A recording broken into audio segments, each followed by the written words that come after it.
The first time I saw the lie, it was just a whisper of a possibility, a dark shape moving at the edge of my vision. But on my doorstep, it took the form of a woman with a clipboard and a smile that was a masterpiece of professional detachment. The words she spoke were quiet, almost gentle, but they landed with the force of a physical blow, each one a stone cast into the placid surface of my life. I need you to listen to me very carefully. We're initiating proceedings with the court to seek temporary custody of your daughter. In that instant, my world didn't just tilt. It was hollowed out, leaving nothing but a ringing silence and the frantic, useless beating of my own heart. For 4 years, my daughter Maya was the sun my world orbited around. I had fought through a universe of paperwork and doubt to find her. I'd battled the ghosts of her past to earn her trust, and I'd promised her, with every fiber of my being, that she had finally found her forever home. Now, this stranger, this Ms. Albright, was threatening to burn that sacred promise to ash. She was more than just a social worker. She was the embodiment of my deepest, most primal fear. The system, impersonal and all-powerful, here to declare me unfit, to erase me, to rip my daughter away. This is the story of how a lie almost destroyed my family, and how I uncovered a devastating truth that changed everything. Before I continue, make sure to subscribe to the channel, turn on notifications, comment below, and leave your like. It helps a lot. Section 1. Our Forever Family. Before that knock, our life wasn't a fairy tale, but it was painstakingly, beautifully real. It was a mosaic built from patience, healing, and a love so fierce it felt structural, like it was holding the very walls of our house together. The journey to Maya was a long, solitary road. It was years of quiet heartache, of baby showers for friends that felt like a punch to the gut, of lonely nights spent staring at an empty second bedroom, wondering if it would ever be filled with anything more than hope. For me, adoption was never a consolation prize. It was the only path my heart was ever truly set on. After an eternity of intrusive interviews, financial scrutiny, and mountains of paperwork that felt like they were designed to break you, the phone finally rang. Her name was Maya.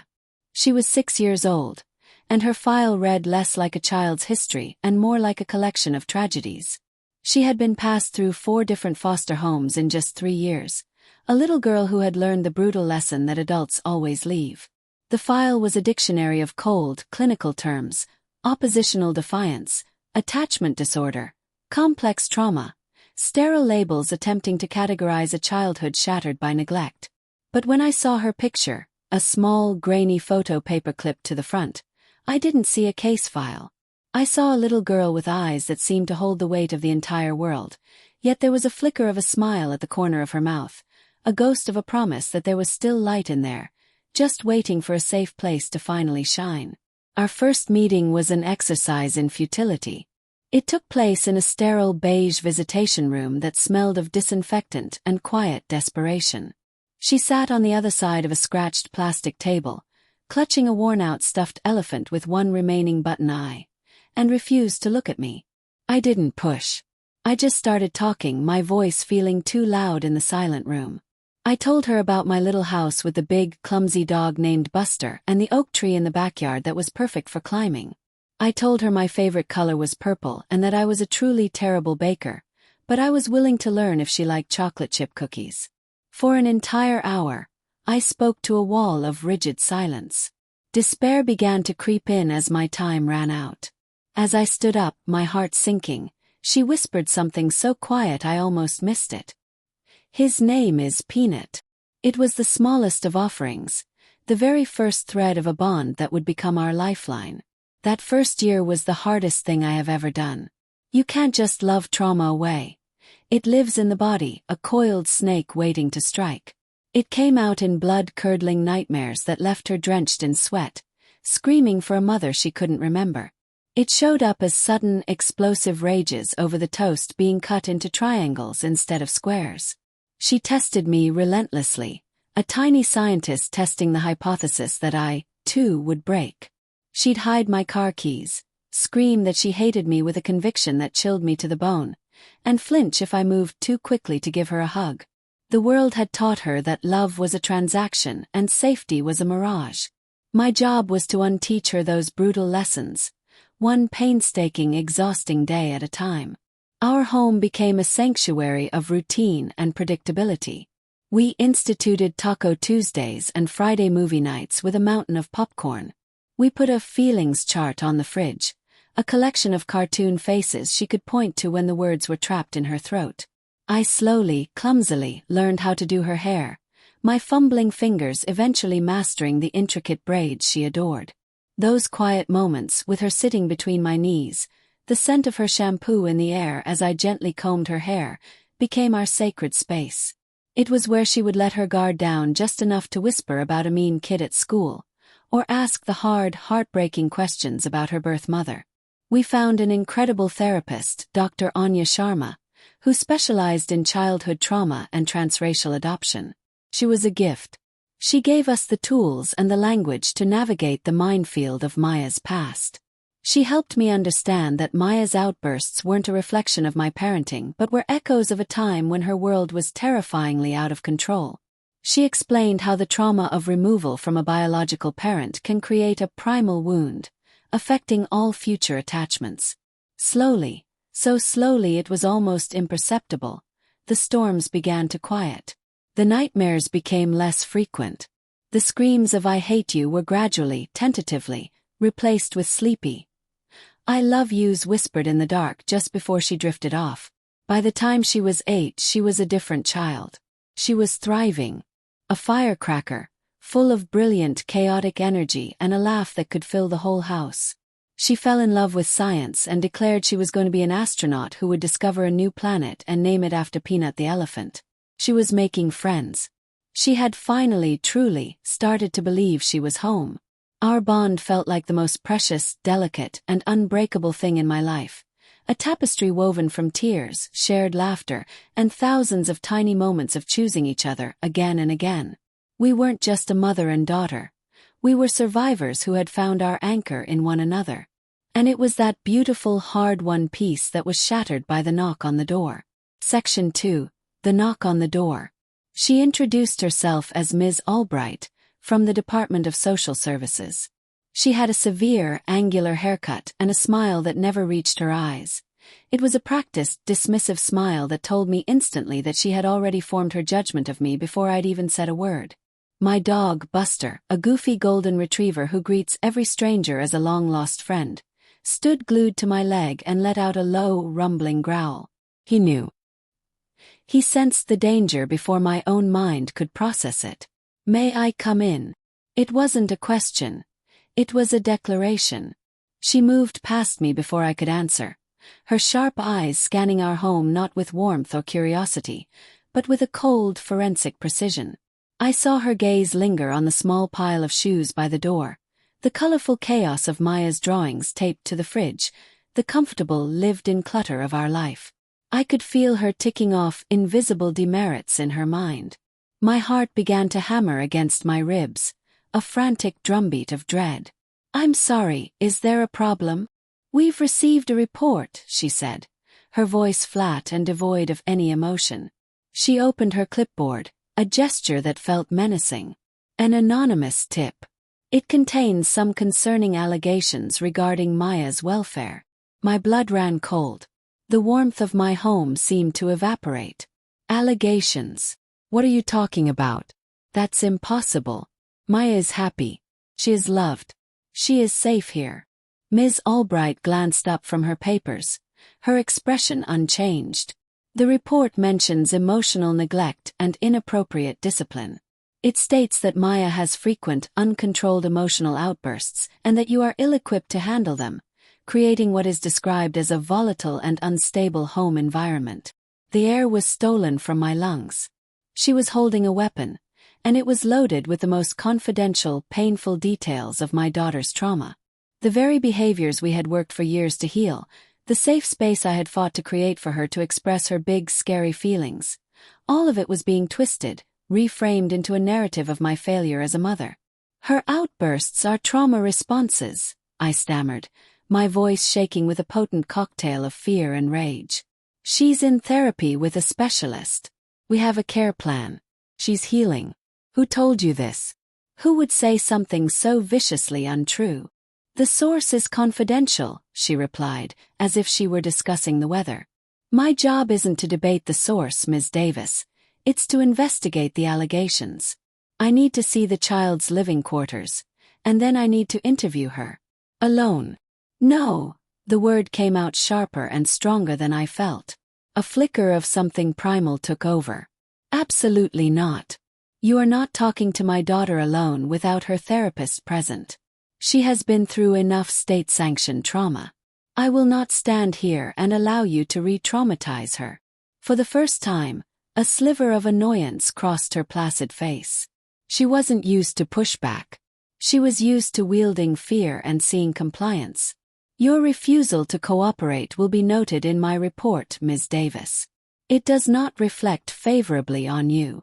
And then, she delivered the line that stopped my heart. The line she had been waiting to use. I need you to listen to me very carefully.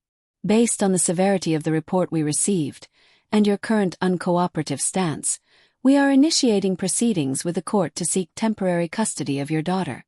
We believe we have sufficient cause to petition for an emergency removal to ensure her safety. She held out a sheaf of papers. It was a notice of investigation. It wasn't a court order, not yet, but it felt like a death sentence. She was deliberately using a barrage of legal jargon, petitions, proceedings, emergency removal, to overwhelm and terrify me, threatening to take my child with the calm, bureaucratic certainty of someone who knew the system gave her all the cards. She gave me another one of those chilling, empty smiles. We will be in touch to schedule the interviews. I would strongly advise you to reconsider your position on cooperation. The court looks very favorably on parents who are willing to work with us. And then she was gone, leaving me standing in the deafening silence of my living room, clutching a piece of paper that represented the complete and utter destruction of my world. I looked at Maya's school photo on the mantelpiece. Her beautiful face beaming with a gap-toothed 8-year-old grin. I had promised her. I had promised she was safe. And in that moment I felt utterly, terrifyingly, and completely powerless. Section 3. Drowning in the system. The hours after Ms. Albright drove away were a suffocating blur of pure, unadulterated panic. My hands trembled so violently I dropped my phone twice trying to dial. My mind, usually my ally, had turned against me, becoming a vortex of the worst imaginable scenarios. Ms. Albright showing up at Maya's school, 2 police officers flanking her as they pulled my terrified daughter out of her second-grade classroom.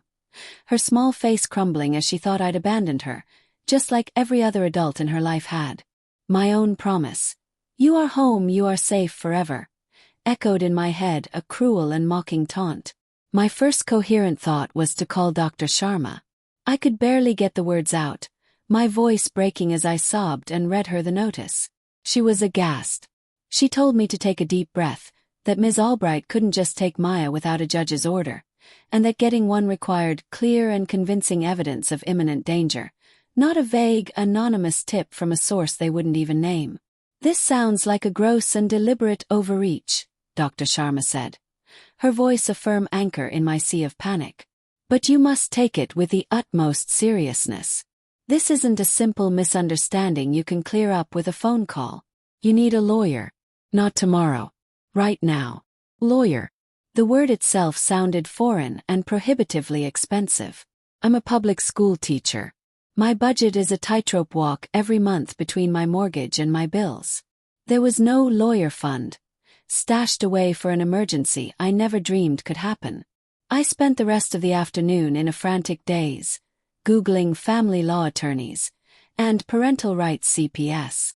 The first few calls were a brutal slap of reality. Retainer fees were in the thousands, some starting at $10,000, just to get started. I hung up the phone after one such call, feeling a wave of nausea and hopelessness wash over me. It felt like justice wasn't a right, but a luxury item with a price tag I could never afford. I tried legal aid, my last resort, but a kind, clearly overwhelmed paralegal informed me their waitlist for a consultation was 6 weeks long. 6 weeks. The emergency hearing could be in a matter of days. In 6 weeks, Maya could be gone, swallowed back into the very system that had broken her spirit in the first place. The trauma of removal itself can be devastating. That night, sleep was an impossibility. I spent the hours creeping into Maya's room, just to stand by her bed and watch the gentle rise and fall of her chest. She was curled up with Peanut, her old, tattered elephant, looking so small and peaceful. I could feel the invisible threat hanging over her, a dark cloud she couldn't see, and a primal rage I had never known I possessed began to burn in my chest. This was my child, my daughter. How could a stranger with a clipboard and a cold smile hold more power over her life than I did? The next day, the psychological warfare began.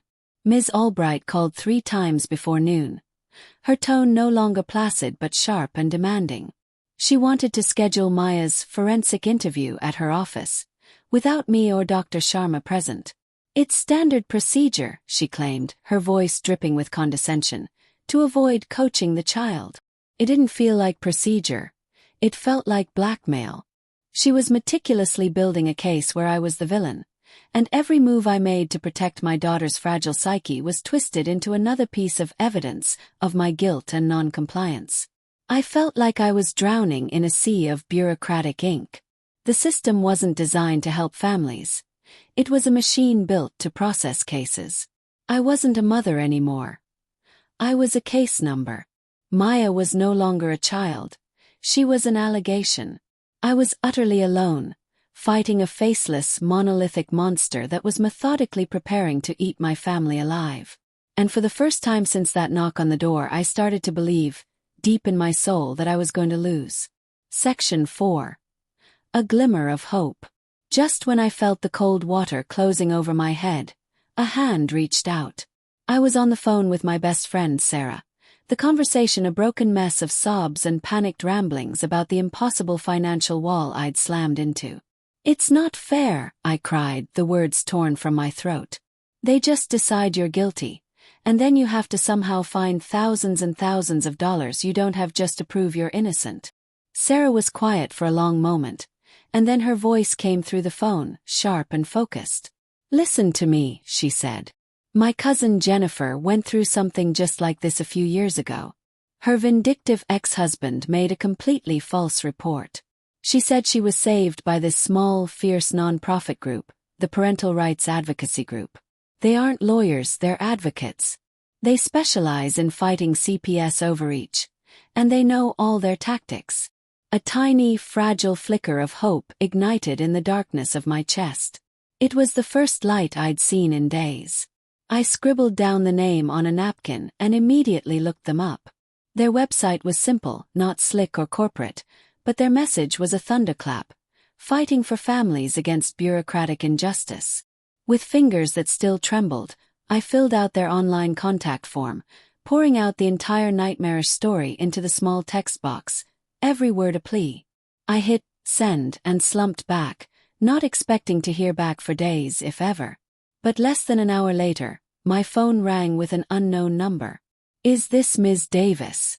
My name is Sarah Jenkins. I'm an advocate with the Parental Rights Advocacy Group. I just read your story. I want to help." The dam broke. I burst into tears, but this time they weren't tears of terror, but of pure, overwhelming relief. It was the sound of a person who had been holding their breath underwater finally breaking the surface. For the first time since this nightmare began, I wasn't alone. Sarah's voice was the calm in my storm, commanding, knowledgeable, and radiating a confidence that felt like a physical shield. I told her everything, from the first awkward meeting with Maya to Ms. Albright's chilling smile. She listened patiently, interrupting only to ask clarifying questions. She didn't talk about retainer fees. She talked about my rights. "Okay, first things first," she said, and I could hear the determined clicking of a keyboard in the background. "Ms. Albright is using classic intimidation tactics.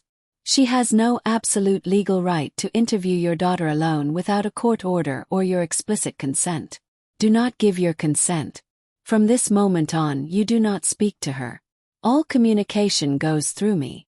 Just hearing those words felt like a steel door slamming shut between me and my tormentor. "Second," she continued, her voice unwavering, "the legal standard for an emergency removal is incredibly high. They need clear and convincing evidence of an imminent risk of serious harm. An anonymous tip, especially one that conveniently twists known trauma behaviors into a narrative of abuse, doesn't even come close. It's flimsy, and Ms. Albright knows it. She is trying to bully you into manufacturing the evidence she needs. She then walked me through the entire process. The preliminary hearing, the judge's role, the burden of proof. She spoke the language of the system, but from my side of the battlefield. It was like she was handing me a map of the maze I was trapped in. "Here is what we are going to do," she said, her voice filled with a contagious, steely resolve. "I am filing a notice of representation with the department right now, which will legally force Ms. Albright to back off. Then, we are going to build a fortress of truth around your family so tall and so strong that they can't even touch it." They thought they found an easy target. They picked a fight with the wrong mother. When I hung up the phone, the world felt different.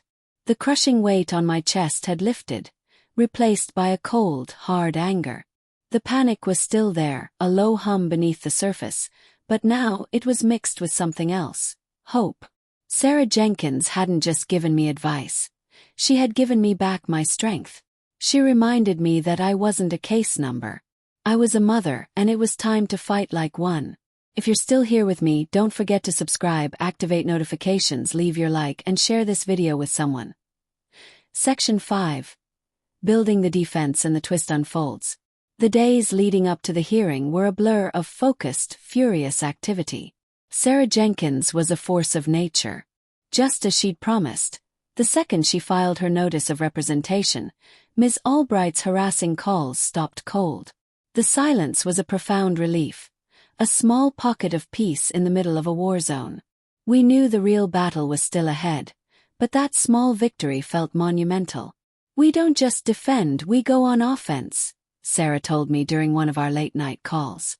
"We aren't walking into that hearing to react to their lies. We're going in with a mountain of irrefutable evidence that doesn't just poke holes in their story, but paints the true, beautiful, and complex picture of your family for the judge." Our primary mission was to build what Sarah called our binder of truth.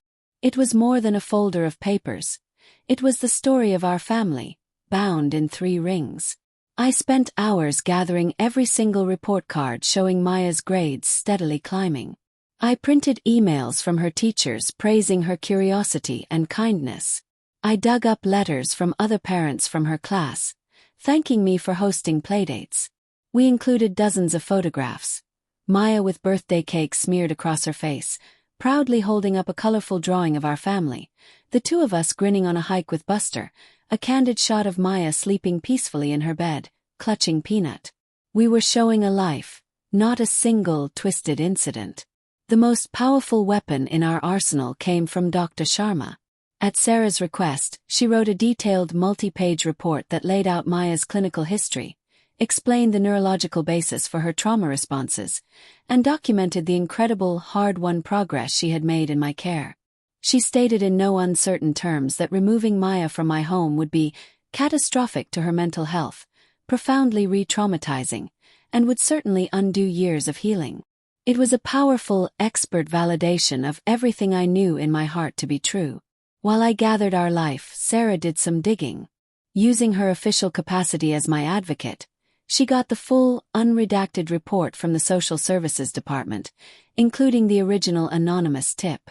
Reading it made me physically sick. It twisted a moment when Maya had a meltdown over a difficult homework assignment into uncontrolled, violent rages.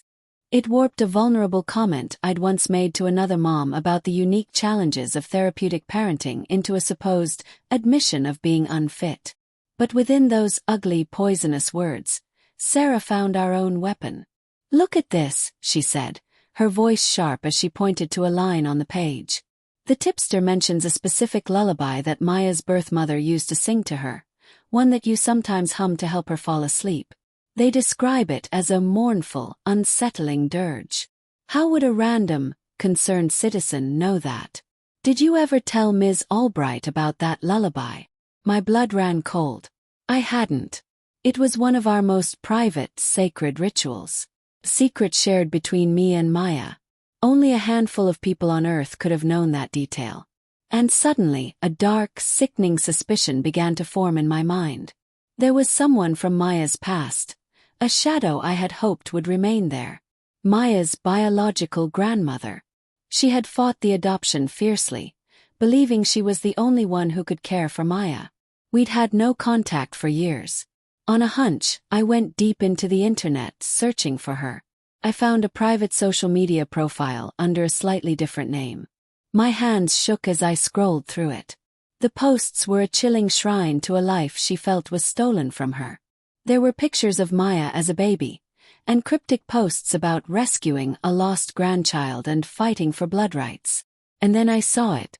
A public post from 3 weeks ago, a picture of a house down the street from mine. The caption read, "Getting closer to bringing my angel home." She had been watching us. This wasn't a random report. It was a malicious, calculated attack. It was a poison pen letter written by a woman consumed by grief and a twisted sense of ownership. Sarah prepped me relentlessly for the hearing, role-playing the agency's lawyer, grilling me with every invasive question they might ask. It was grueling, forcing me to relive the most painful moments, but she taught me to answer with cold, hard facts, not just raw emotion. "Your love for Maya is your shield," she told me, her eyes locked on mine. "But in that courtroom, facts are your sword." When the day of the hearing arrived, I was not the same terrified, weeping woman who had opened the door to Ms. Albright. I was still scared, but it was the fear of a warrior heading into a battle she knew she had to win. I walked into that cold, sterile courthouse with Sarah Jenkins by my side and our binder of truth tucked under my arm. It was more than paper. It was our story, our love, our truth, and our fight. We were ready. Section 6. The confrontation. The courtroom was a small, windowless room that felt intentionally designed to suffocate hope. The air was stale, the fluorescent lights hummed with an unnerving buzz. I sat at a long, polished table with Sarah, our formidable binder placed squarely between us like a shield. Across the narrow room sat Ms. Albright, looking impossibly smug, next to a stern-faced agency lawyer. My heart was a jackhammer against my ribs, each beat a frantic prayer. The agency's lawyer went first. He stood and, in a calm, authoritative voice, painted a horrifying, distorted masterpiece of my life. He used words like instability, parental incapacity, and volatile environment. He presented Ms. Albright's single, biased 20-minute visit as a thorough and comprehensive assessment. He held up the anonymous tip as if it were a sacred, unimpeachable gospel. He argued that to ensure Maya's safety, the only responsible action, was to immediately place her in the protective custody of the state.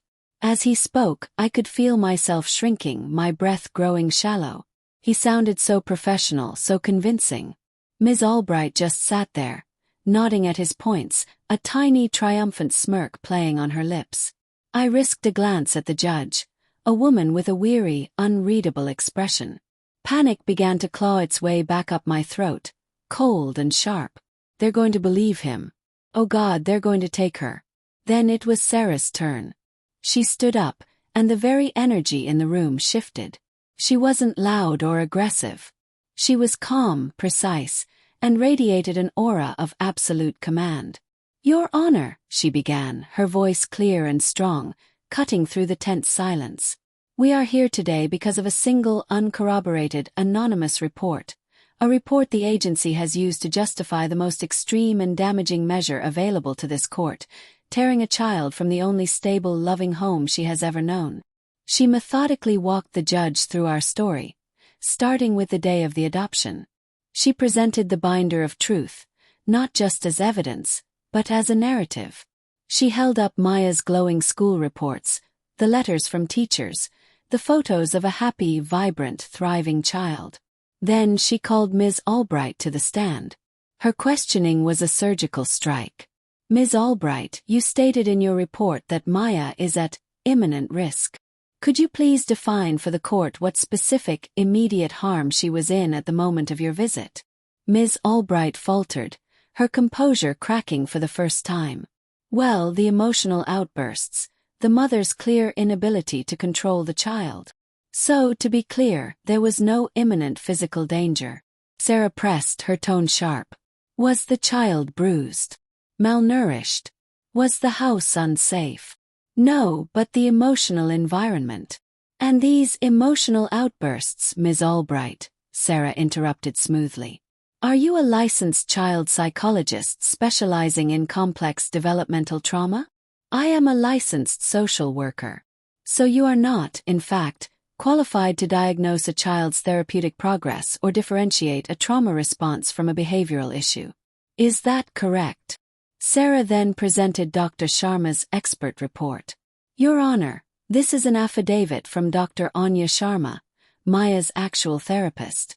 She states unequivocally that Maya's behaviors are consistent with healing from severe early childhood trauma, and she describes her progress in this home as nothing short of remarkable. She further states, and I quote, "To remove Maya from this home would be profoundly and catastrophically re-traumatizing and would cause significant, long-lasting psychological harm." Finally, Sarah addressed the poison tip itself. Ms. Albright, the law requires you to assess a report's credibility. Did it not strike you as suspicious that a supposedly random, anonymous report contained intimate details from inside the home, details that were then deliberately twisted to appear sinister? Did it not occur to you that this might not be a good faith report, but one coming from a source with a malicious, personal motive? Ms. Albright was silent, her smugness finally replaced by a flush of red creeping up her neck. Sarah rested her case. Your Honor, the agency has not come close to meeting the high legal standard for removal. They brought you speculation, bias, and a flimsy, malicious tip. We brought you 4 years of facts. The only thing endangering this child today is the agency's own reckless and harmful attempt to tear her away from her mother. We ask that you dismiss their petition entirely. The silence in the room was absolute, so thick I could feel it pressing in on me. My entire life, my entire world, hung suspended in that single, unbearable moment. The judge looked down at the mountain of papers, at Dr. Sharma's report, at the photos of Maya's smiling face. She looked at Ms. Albright, her expression now one of clear disapproval. Then she looked at me, and for the first time I saw not a bureaucrat, but a person. Finally she spoke, her voice firm. I have reviewed all the evidence presented. The agency's petition for emergency removal is hereby denied. Section 7. The aftermath. Denied. A sob of pure, unadulterated relief escaped my lips. The most beautiful word in the English language. It was over. Maya was safe. I turned to Sarah and we just hugged, all the terror and rage of the past few weeks pouring out of me in a flood of grateful tears. We had faced the monster and we had won. Walking out of that courthouse felt like being reborn into the sunlight. But as we stepped into the hallway, I saw her. Standing by the elevators, her face pale and drawn, was Maya's biological grandmother, Eleanor. Our eyes met, and in that moment I saw it all. The desperate grief, the toxic love, the delusion. She took a step toward me. I just want what's best for her, she whispered, her voice trembling. She belongs with her blood. I felt Sarah's hand on my arm, a silent offer of support, but I knew this was a confrontation I had to face alone. I took a deep breath, the anger and fear solidifying into a calm, unbreakable resolve. What's best for her is the life we have built, I said, my voice low but steady. What's best for her is stability and safety and a mother who loves her for who she is, not who you want her to be. You used her trauma as a weapon against her. You tried to destroy her peace. You will not contact us again. You will not come near our home again. This is over. She is my daughter. She stared at me, her eyes filled with a universe of pain, before she finally turned and walked away. That afternoon, when I picked Maya up from school, the world seemed painted in brighter colors. When I saw her run out of the building, her backpack bouncing, her face lit up when she saw me, I just knelt down on the pavement and hugged her tighter than I ever had before. She had no idea how close she'd come to losing everything again. I never told her the full story of the court case or her grandmother's betrayal. I just held her face in my hands and said, "There was a big misunderstanding with a grown-up, but it's all sorted out now. You are safe, and you are never, ever leaving." She just hugged me back, burying her face in my neck. "I know, Mommy," she said. The fight wasn't completely over. Sarah filed a formal grievance against Ms. Albright for her misconduct, her intimidation tactics, and her failure to properly investigate the credibility of the tip. A few weeks later, we received a formal letter of apology from the department. Ms. Albright was removed from our case and, we later heard, was reassigned to a desk job pending further review. A new senior social worker conducted a brief, respectful follow-up. 2 months after that horrifying knock on the door, the case was officially, permanently closed. Life is different now. We're back to Taco Tuesdays and Friday movie nights, but our peace feels different. It's not the fragile peace of before. It's a peace that has been tested by fire and proven strong.